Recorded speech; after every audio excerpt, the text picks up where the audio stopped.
আসসালামু আলাইকুম রহমতুল্লাহি বরকাতুহু। লাইক, শেয়ার, কমেন্ট করবেন, কপি লিঙ্ক করবেন। তো আজকে বলবো সারা বিশ্বের রাজনৈতিক ব্যাপারে। বিশ্বের যত 288টি দেশ আছে তাদের নীতির ব্যাপারে। তার মধ্যে চীনকে বলা হয় সুপার পাওয়ার, মোটামুটি শক্তিশালী দেশ।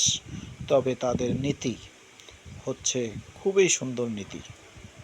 তাদের নীতি হচ্ছে, আপনি গরিবই হাল থাকবেন, আপনাকে তারা ব্যবসায় অন্তর্ভুক্ত করে আপনাকে সহযোগিতা করে তাদের পাশে এক সমান করে গড়ে তোলার জন্য চেষ্টা চালিয়ে যাবে আজীবন।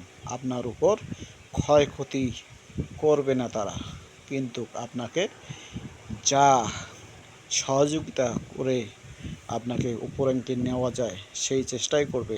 আলহামদুলিল্লাহ।